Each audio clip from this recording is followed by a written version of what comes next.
సుమారు ఆ రోజు షాదీఖానా దగ్గర మసీదులో నమాజ్ అయిపోయిన తర్వాత శుక్రవారం పూట నమాజ్ చదువుకొని ప్రెసిడెంట్ గారి దగ్గరికి వెళ్ళి, ప్రెసిడెంట్ గారు మేము తెలుగుదేశం పార్టీ మైనార్టీ ముస్లింలము, మా ముస్లింలో ఒక కమ్యూనిటీ హాల్ ఉంది కాబట్టి మా పార్టీ తరఫున ఒక మీటింగ్ పెట్టుకోవాలని చెప్పేసి ప్రెసిడెంట్ గారిని అడిగితే, ఆ రోజు వాళ్ళు ఈ వంకరాన్ని అడ్డు పెట్టుకుని వాళ్ళు గొడవ చేసి అసర్ నమాజ్ అయిపోయిన తర్వాత సీఏ గారిని పిలిపించి వాళ్ళు ఒక 50-60 మంది వాళ్ళు గుమిగూడితే నేనొక్కడనే మసీదులో నుంచి బయట రావడం జరిగింది. నాతో పాటు ఒక 10 మంది కూడా లేరు.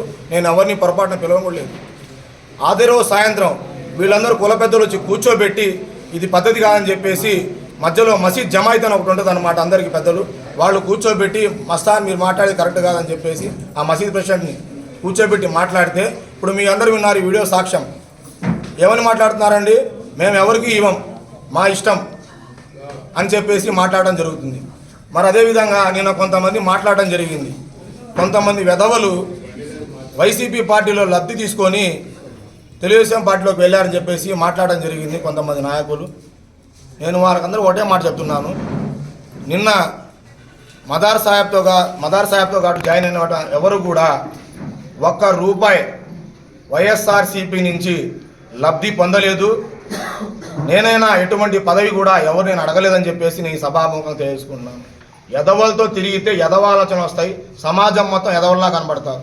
దయచేసి ఒకటి గమనించండి, మీరు ఈ ప్రమాణాలను చేసి మానేయండి. నిన్న కూడా మీరు ప్రతిజ్ఞ చేస్తున్నారు. ఇదే తెలుగుదేశం పార్టీలో ఆ మాజీ మున్సిపల్ చైర్మన్ షాకిరున్ గారి భర్త జలీల్ గారు ప్రమాణం చేస్తున్నారు. ప్రతిజ్ఞ చాలా హాస్యాస్పదం ఆ ప్రమాణం చేయడం. మీరు ప్రతిజ్ఞలు తెలుగుదేశం పార్టీలో చేశారు, వైసీపీలో చేస్తారు. మీరు ఏం చేయాలంటే, మేము గాడిద చాకిరీ చేస్తాం మీకు జీవితాంతం అని చెప్పేసి సెంటర్కి వచ్చి అంబేద్కర్ గారి దగ్గర మీరు రాజ్యాంగం పట్టుకొని ప్రమాణం చేయండి అని చెప్పి సమాపంగా తెలియజేసుకుంటున్నాను.